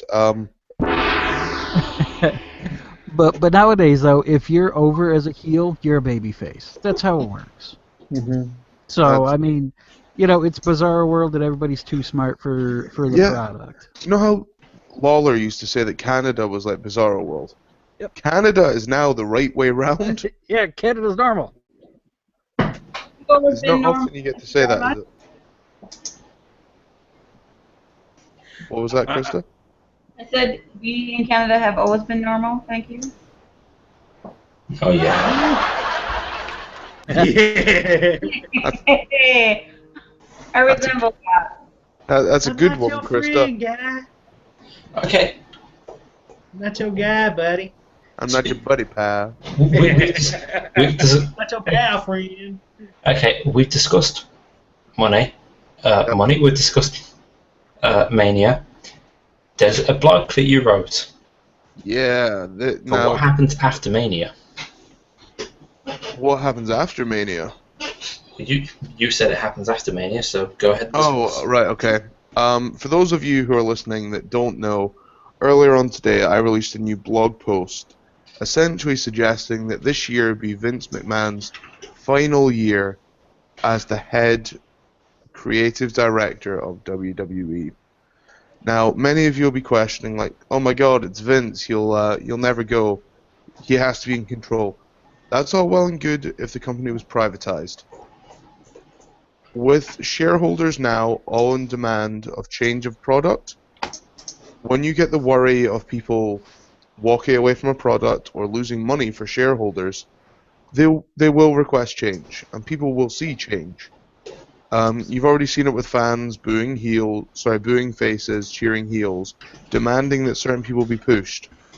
You then compare the WWE product to the NXT product, and you're seeing that more fans are signing up to the network specifically for NXT. I mean, NXT in theory is making millions of dollars every month just because Triple H has taken that and made it a wrestling product. Not a sports entertainment product, but a wrestling product. I'm just saying there is a high possibility in the next year that Vince steps down and Hunter and Stephanie take more creative control. See, Hunter run WrestleMania 30 last year? They had input on it, they didn't run it. Yeah, I have to admit, there's only one change I would make to that. I wouldn't have Hunter and Stephanie having more creative control. I would give that creative control partially to Paul Heyman. Yes. Yeah. And I think if Triple H got control, Triple H would do that. I would like to think he would, but Stephanie and I- Paul Heyman don't get on. Yeah. Paul Heyman. You have to really, really go back and watch what Paul Heyman did with ECW. Did he run it right? Not really. From a creative perspective, he ran ECW perfectly. From a financial point of view, he fucked up, which is why you don't have him running the financial department. Yeah. I mean, I agree. As a creative standpoint, Paul Heyman is perfect for that job.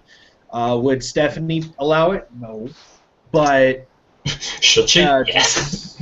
should she? Yeah, because it's really just going to save. It's really going to save the WWE's ass. The money you would make if Paul Heyman was in charge of your creative would increase exponentially. You might see the viewership go back over 5 million. You know, it's that level of. You might, and you might not get booed. They might not get booed at Philly shows. And they might actually be capable of getting heels to be booed for once. Right. Because Heyman knows how to play a heel. I mean, we've all seen it. We've all seen him get heat like nobody's business when he needs to. Yeah, and he does the role perfectly. And I totally agree. I think if you had him have a say in the creative, or at least, be an overseer to say, if they say, this is what we're planning to do, he could say, this is why it will work, or this is why it won't work, or you could make a change here, and this will be absolutely great in the ring, or, you know what, you need to rate the promo for this guy because he cannot come up with his own. Don't let him come up with his own. I completely agree with Chris. Heels will get booed. If Paul Heyman was a part of the creative team, if you go back and you watch ECW, I've got 3 words for you. The Dudley Boys. Yep. Oh. That's not happening on a big scale. We all know that. Let's not dream. Well, no, I'm not saying that they're going to return to the WWE. I'm saying that... Oh, no. I meant you're not going to get that kind of chair-throwing, angry granny, child screaming heat. Well, No, but Heyman had input to... Apparently, Heyman gave Punk ideas for the Straight Edge Society as well, which is when Punk was the best heel. Yeah. You've seen Heyman working with Lesnar constantly. He worked in ECW. He worked early days on SmackDown. This guy is a natural at knowing how to get heat and knowing how to creatively book. When Paul Heyman took Lesnar into Triple H's office, and they went to the corporate office, and they went to Triple H's office, that was pure Paul Heyman right there. Pure. The interview on Raw, Yes. they had to not cancel Raw. They had to have a Raw at the freaking HQ because they couldn't do shit. The interview that they did was, and I'm not taking anything away from Roman Reigns, that was 80 to 90% Paul Heyman. Yep. It was. Because he kept the pacing right. He kept his tone measured. He didn't get excited. It was, he was speaking, and keeping in character. Mm-hmm. And, well, most of them try to anyway. But the pacing was just right on. And that's really what a good promo is the pacing. And he also very cheekily pushed his toe across the line of being a heel and a face. Yeah. Which is what you have to be able to do without going too far with it. Which is where, for example, I said Roman Reigns this week for my heat was him acting as a heel and telling Daniel Bryan, get out of my locker room. You don't go that far over the line, you have to nudge it, you don't jump over it. And you have to know how to do that. Anyway, we're getting slightly off topic. Paul, you've remained fairly quiet on this. What do you think on this idea that Vince may take a back seat now?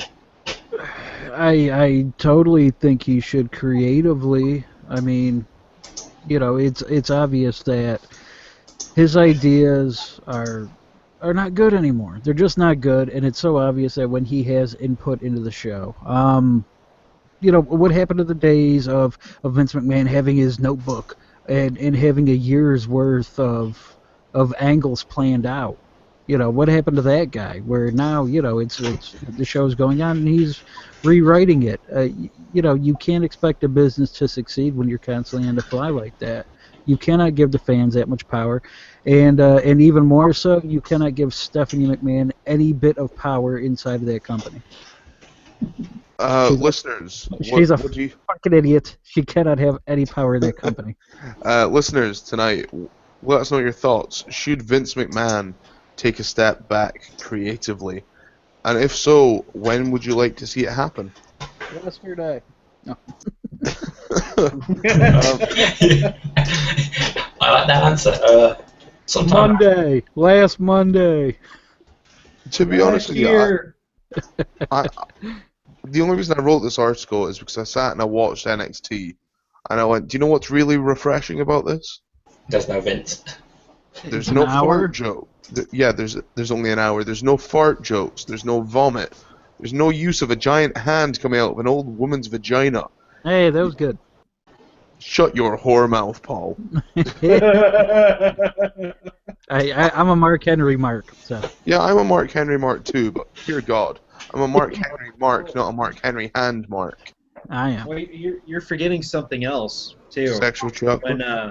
When Mae Young had the New Year baby. Oh God, the New Year baby. Yeah. I went there. See, that's why I'm enjoying though New Japan, where there's no shitty storylines. There's really not a whole lot of promos, and there is no authority figures on screen. And where apparently Prince Devitt didn't know where the cameras were. Oh, that pissed me off so bad. Oh my God, fucking pissed me off so bad. You know what? If he would have said anybody else, but to specifically for Triple H to go, well, when I was setting up his entrance and he looks at me and goes, oh, I'd never dealt with cameras before. Shut your fucking mouth. Look at his entrance from Wrestle Kingdom 8 last year when he came popping out of a coffin, and it is one of the coolest things ever. It puts to shame what he did at the other show. So, And yet NXT still beats it. Just saying. No, it's not. Get out of here. You're through rose-colored glasses. If he would have said that Devitt said that to him about in ring, I would have went, okay, that makes a lot of sense. He may not have know where to play to the hard camera, that type of thing. But even then, I would have called bullshit on that because he worked enough New Japan, and believe it or not, they have more than one camera there. So. Yeah, they're all work four sides. Yeah. Mr. Russell says that yes, Vince should take a back step because things couldn't get any worse, surely. Oh, it can. Oh yeah. It can get a whole lot worse. We can leave Vince Russo at a table without a filter. We've just been spared the fart jokes and the vomiting spots and the flatulent gimmick. I questioned at what point he went, do you know what would be great TV? Let's watch my own daughter throw up on television. I mean, the same guy that blew himself up in a limo. This is the same guy that beat his daughter on pay-per-view. Yep. He also slept with another woman in front of his wife who was in a wheelchair. Don't forget the aborted incest angle that we're gonna have. So yeah, at least he showed some restraint. Not much. Wow. You forget things like that are gonna happen. Yeah. And his hard-on for Stone Cold Steve Austin. Hey, his hard-on for Stone Cold Steve Austin was good until he turned him heel, and then... I was going to say, that was mostly justified. Mostly. That was back when you had organic heat, organic pops. You didn't have to worry about people telling you how shit your product was via the internet. You just did it. And if it failed, you did something new the next week. And heels were heels. And heels were heels. Yeah. Amen to that. Yeah. The use of baby punting, there's not enough of it. Mm. Speaking of punting, Randy Orton. Yes. I would like to see them move back towards more wrestling focused than the cheesy storylines. I agree. It'd be nice to see. Don't expect it to happen. Right, but like the past 2 or 3 years, I mean, has been as strong an in-ring product as WWE has ever had. Yes. So there's the talent is there, the horses are there. They just need that creative direction to catch up to the in-ring. You need to take the humor out of the bathroom and make it funny. Make it funny. That's the thing. I don't mean to go off topic, but speaking of Randy Orton, last Monday night at Raw, the masked man sitting in the crowd. What is the boogeyman doing? Why was he there? What's the point of that? Oh God! See if that's who he's calling out. If that Bray Wyatt. If that who Bray Wyatt is calling out, I will cry. Oh my God, dude! Get your tissues. Get your tissues ready there, Craig. That wouldn't make any. To be fair, that only would. Nightmares galore. That only would have happened. That only would have made sense if Boogeyman had eliminated Wyatt, not the other way around. Yeah. Yeah, that's true. But unless Wyatt now deems him as an equal. No. I mean, I was hoping it was Orton just watching the ring and watching everything that was transpiring on Raw, and then I read on a website that it was whoever the hell his real name is, the Boogeyman. I forgot his real name. Marty Wright. Yeah, Okay. That's it. Okay, here's an idea for you then. You have these messages continue, and the Boogeyman comes out. Wyatt lays waste to the Boogeyman and says that the living are not enough. Nope. I want this to be the Boogeyman that he's calling out. I want all of Craig's hopes and dreams to be dashed. the grand idea that he had for New Day, destroyed. Hey, my new idea thing worked until Vince shit on it and made Biggie a preacher. This grand opus that he has for Taker you- Bray, squash the Boogeyman. Your idea for the stable worked until it became a stable. No, the stable was fine. The stable was great. In fact, I'm still positive. I'm still positive that the stable could work, provided they were taken away from that shitty gimmick. No. My guys over at Ramblin' About Wrestling have said this, and I wanted to get your guys' opinions. Do you think that the New Day is a tad bit racist? We've had this discussion ourselves when we were talking about the fact that they debuted. Was it Black Friday they debuted? It was Black Friday. They won their first match, and then they also won on Martin Luther King Day. Yeah. Oh, fantastic. Well, the fact of the matter is, I don't necessarily think it's racist. It's stereotyping. Yeah, it's stereotyping. There's no hate involved, so it's not racist. I wasn't even going to say that, but okay, that works. Yeah, it's just classic pro wrestling stereotyping because they're not smart enough to want to develop characters. We'll just go, oh, that's what you look like, that's what you're going to be.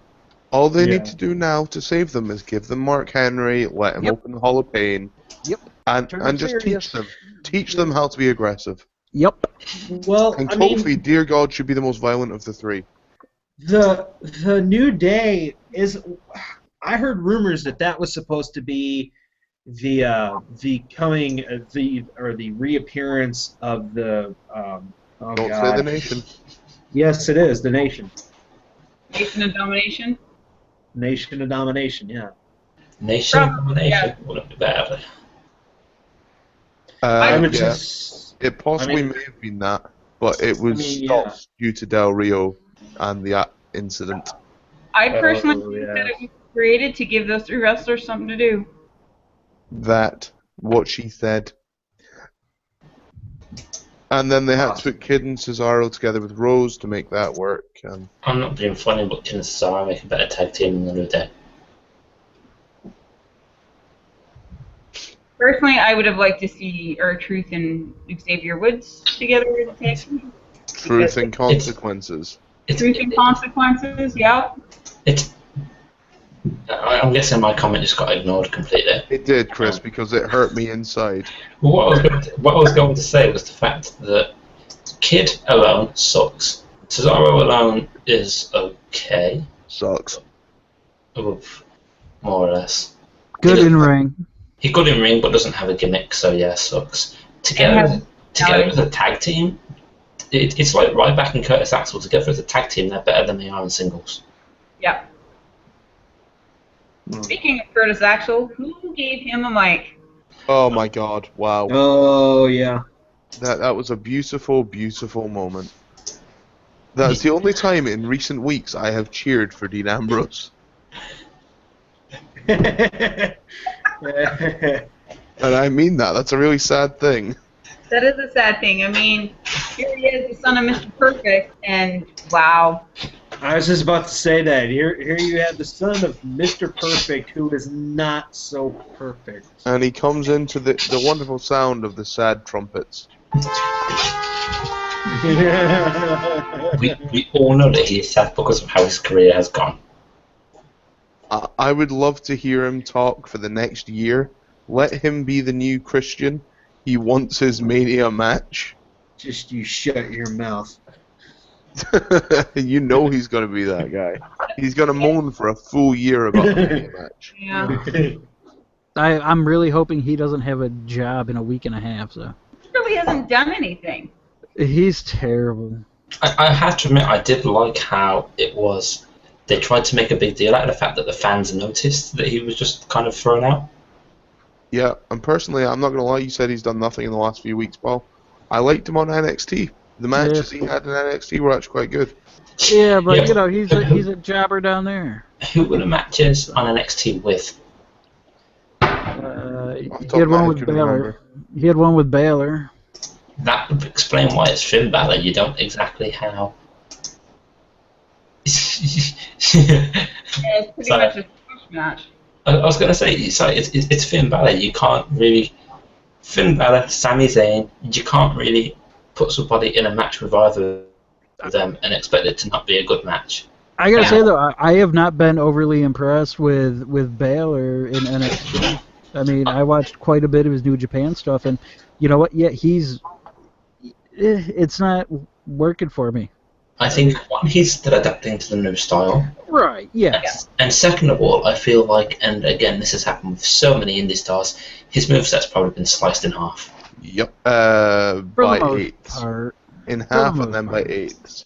Yeah. I knew that he was gonna do better than Kenta, just because I think Kenta's terrible. Well, But, because Kenta's at least Finn Balor has some experience with the American style of wrestling. Kenta has zero for the most part. Ring of Honor. And I think part of the problem is That's that not real wrestling. you have these indie guys come in and you have this huge expanded moveset, and then they come into WWE and you have the 5 moves too. A lot of the stuff these guys do in the indie circuits, they're told not to do in the main ring because the WWE wrestlers don't know how to counter it. Again, going back to the conversation that was had with Triple H, the podcast that was done, where they have a lot of guys that come in that have bad habits that need to be nailed out. You know, you have to hammer out some of the really, really, really bad habits. And for the record levels, you need to go and check your Twitter right now because of what John just sent you. I will check that in a moment.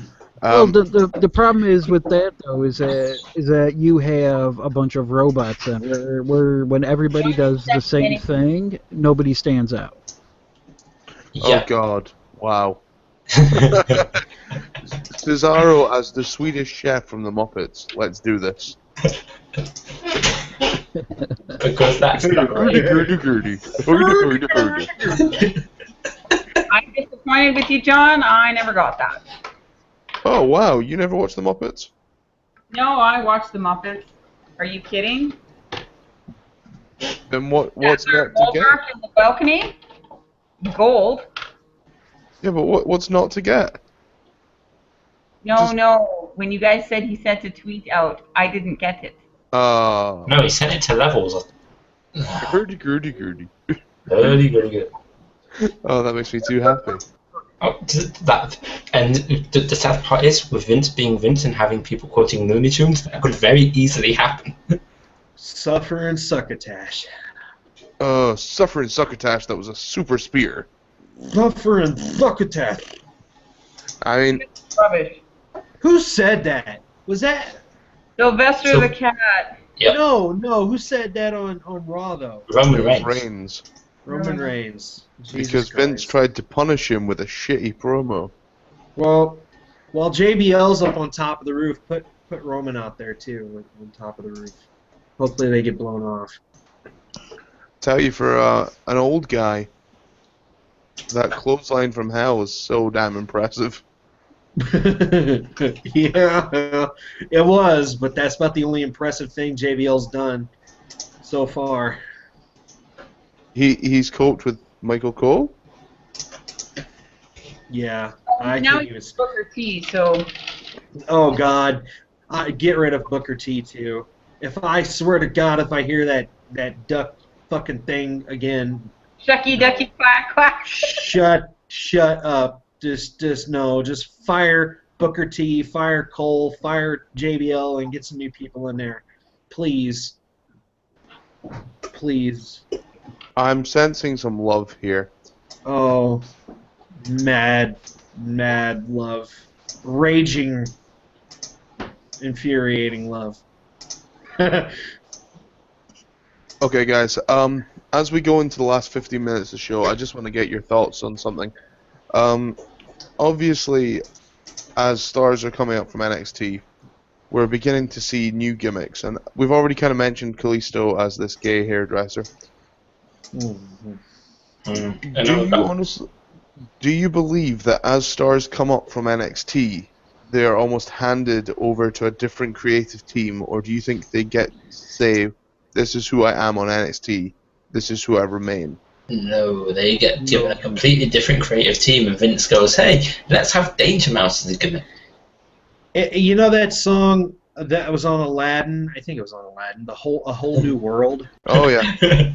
That's what the NXT gets when they go over to WWE. And then when they go back to NXT, they're just like, "What the fuck did I just experience?" Well, because if you look at it, you look at Adam Rose, his gimmick didn't transfer across. Emma's gimmick never transferred across. I'm still trying to figure out what Paige's gimmick is. Forget. I've never been a fan of Paige. Paige's gimmick is psycho white British bitch, and Yeah. it's doing nothing for her. That just It's not screams. before. But anybody that's come up, because the stage is so big, that if you have any kind of cutesy gimmick, or anything like that, it doesn't translate. There are very few gimmicks that will translate correctly. Enzo Amore will translate correctly. Oh, that's going to be immense when that Yes. gets to full stadiums going SAWFT. Soft. That will be popular. Another one will be Finn Balor with his face paint, and that will be popular. Only when he does it at special pay-per-views. But Yeah. you look at the Ascension, because they're like The Ascension won over in NXT, and that's the mistake people make. They think, "Oh, the Ascension was really over." No, they weren't. They really weren't. The only Yeah. thing that was over in NXT was their careers. Yeah, The only reason they were over is because they held the tag titles so long. and because they had people perceive it as being over. We perceive it as X-Packet. Like that's the equivalent of it. Obviously, it's on a much smaller scale, but everyone. It wasn't that they booed them because they were healed. They booed them because they were bad. Like there's a fine line there, you know. The Ascension were good in NXT. They should have just stayed the hell away from WWE. No, the Ascension were good before Kenneth Cameron got fired because it went from being a gothic gimmick to being this Egyptian Illuminati bullshit that nobody really, Road Warriors rip-off that nobody really cares about. Yeah, and they're basically a contradiction in terms, and who squashed them the last time? I think it was Goldust and Stardust, wasn't it? Yep, and they're going to be the ones that are the breakup of Goldust and Stardust. I meant to say that earlier. They ended That's And the Ascensions will then add that to their belt and say, "Oh look, we broke up a tag team champion." bringing the Ascension into WWE makes about as much sense as bringing the Vaudevillians into WWE because they are not stupid. yeah, it doesn't make a lot of sense. No. You know, it's the same with Big Cass. I mean, he needs to develop some charisma because he's just a black hole. He doesn't need charisma. He has Enzo. Yeah, but then they'll have Enzo to on his remain own has enough charisma for the world. And as John has just pointed out on Twitter, and I just have to mute my mic because of this, looking at the direction that the current creative are going on WWE, Enzo and Big Cass are probably going to debut as Han Solo and Chewie. I'm okay with that. I'm okay with that. That's a surprisingly good chewbacca, guys. Thank you. It's also the one bad thing that you need to hear on an airplane. Yeah. If you're on an airplane and you hear, hit it, Chewie, jump off the plane. You know what's great is the last 10 minutes of this podcast is now just going to be Paul and Dizzy doing Chewie impressions. That, by the way, is how I imagine Kali sounds when he's really happy. Thank you, ladies and gentlemen. We'll be here all night. Yeah, try the deal. I would like to think that when the Great Khali is happy, he purrs. Just, That's what I'd like to think. Kali happy.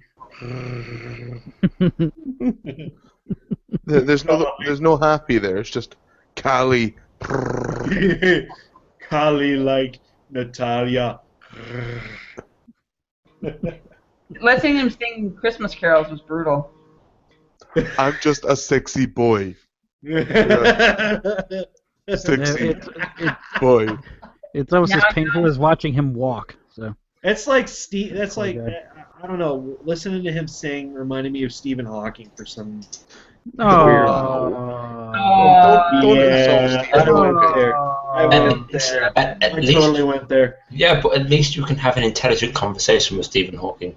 I'm just a sexy boy. That's not nice. And it's the police officer in India. I will honestly say when he sang "Sexy Boy," I was cringing in my chair so bad. Yeah, you know. Yeah, Not I every- think, Definitely. I think anytime we have a raw karaoke segment, I just hide behind a pillow and pretend I'm not a vocalist for 10 minutes. Because it really hurts. And the only person that's worse is Heath Slater. He cannot sing. Slayer Come can on sing. now. He's just in 3&B. the wrong gimmick. Hey, he got a haircut. Oh, did he? Yeah. Oh, that actually intrigues me quite a bit. Nah, he just looks like a jabber. Let's make him US champion But then. that's all he is. But he loves being a jobber. Genuine question. Does Cena bring relevance to this US title now? Yes. No, because they're not even going to bring it up. The match at Fastlane's for the title. Doesn't matter. He's not winning the title. So You know what? I mean, you can say, "Oh my God," to this. I don't care because it's true. Cena is the new Hulk Hogan. Wow, you've only just worked that out, sir? No, I've known it. It's just Cena is the new Hulk Hogan. So if there's any relevance to the U.S. title with John Cena, yeah, there's a shit ton of it. Yep. I'd also like to think if he wins this title, this will be the last title he wins. Because it was also the first title he won. Yeah, I just hope he does not break Ric Flair's streak for the championship belt. He's not going to. Flair had many more championships. They just never reference them. once he starts approaching Jerry Lawler numbers, then get worried. Until then, it's no big deal. Yeah. Because Lawler, Gee. because If Jerry he had like passes- 160 titles in Memphis. So If yeah. he passes Ric Flair, he passes Ric Flair. I'm going to be Can't pass controversial Ric and say I'm not that fussed about Ric Flair. Yep. Neither am I. I think he's a pig. I just never got it. I never got the gimmick. You're too young. That's why. It was Hey, awesome. I've in the gone 80s. back and I've watched it all. I just don't get it. It was awesome. In the 80s. Yeah, you can Gotta woo love what it. you want. That's a Sting thing for me. Oh, No. stop it! That is not a Sting thing. Knock that off right now, sir. You go to your room. Sting. No, no, no, no. Easy. Question. Oh, that was too easy. There's no How- Nintendo for you tonight. Go to your room. No dinner. No dinner. You just go to your room and watch Ric Flair tapes. But I'm a fat man. I like food. Tough. No, you until you admit that Ric Flair actually was a character, there is no dinner for you. Hold on. Flair wasn't a character. That wasn't a character. That was his real life. That man lived the Well, gimmick. You yeah. couldn't tell the difference. That's how great he was. Yeah. Styling, profiling, limousine ride, jet flying, Wheeler dealing. wheeling dealing. Yeah, girl stealing. Oh, that's my boy right there, Ric Flair. Yeah. I'll be honest with you. The one time that I thought Ric Flair came across as a really nice guy was actually watching an episode of Lizard Lick Towing. Yeah. Yeah, which is a really sad thing that I thought that was the only time he came across as a nice guy. He's not supposed to be nice. He's not, but in recent years he's came across as the old legend. Watching Big Show knock him out was just a sad moment. He's the dirtiest player in the game. You're not supposed to like him. Right. He's But the dirtiest player in the game. But then again, you watch him and you just feel kind of sorry for him because he's old and he rocks. It's like if your granddad did crack, you'd want to be around him all the time. Dude, fuck yeah. I'll say this, though. I will say this about Ric Flair. Even now, at this advanced age, he still sells better than Dolph Ziggler. Yeah, alright, I'll give you that. Who else would go into the ring and strip down to their boxers for nothing? Just to strip down in your boxers because you're so excited about something. An elbow drop, his jacket. Yeah! And his pants and everything, man. It's great. I love What's up? Ric Flair. Right, Krista, what's on your mind? I was just wondering, during all that time when Ric Flair was doing, woo and all of that, how sober do you think he was? Oh, he Never not. wasn't. Never. No. I didn't think He was so. about as sober as Scott Hall. Oh, that's what I was going to say. I'm willing to bet that 90% of wrestlers in the 80s and probably the early 90s were under the influence of some substance while in the ring. And that's what made them great. I would say it's funny, you hear them talk about the 80s, and someone will say, hey, do you remember wrestling in the 80s? And they'll go, yeah, it was a great time. And that's all any of them will ever say, because they don't remember it. Well, maybe a couple of them do because they realized what the drugs were doing to them and stopped. Yeah, in the late 80s. Yeah. Yeah, those are the 90s. It's got a hold of back to me. All goes back to that song. I don't like the drugs, but the drugs like me. That's very true. Well, guys, we have came to the end of yet another episode of LoWdown. Oh, damn it, I need to make these things harder. Here comes the popcorn. Here comes the I'm not going to do that. That would be mean. I thought it was the drama sound. Okay, let's all just brace. We Shut up. braced. Yep. And that noise marks the end of another episode of LoWdown. Guys, if you've enjoyed listening to our podcast tonight, please be sure to go over to Twitter, check us all out. I'll post up a link probably in about 5-10 minutes with everyone's name, just saying a big thank you. Be sure to follow everyone and keep up with the podcast. Keep an eye out as well on Podbean for new shows going up each day. We're going to have new content constantly going up for you guys. If you follow us on there, you'll always keep ahead of the curve and know when it's going up. Alternatively, if you can time travel, feel free to go forward about 5 weeks and download the app. That will be Yeah. coming out within the next 2 months, so, If you came back from the future to listen to this, then you probably already have the app, so well done. Seriously, guys, big thank you to everyone who's been involved. Dizzy, thanks for coming along, man. When's your next show so people can tune in? It will be tomorrow night, starting at 7 o'clock Central Standard Time on YouTube.com/rambling about wrestling. Also, the pre-recorded content will obviously be on levelsofwrestling.podbean.com. And there you go, guys. So when you finish listening to tomorrow night's showdown, you can come across and you can listen to the Ringside Ramblers. Tomorrow night's showdown topic will be the best and worst themes and why. So guys, we've been the Levels of Wrestling. You've been our followers. Stay on the level, and we'll see you all again soon. Good night.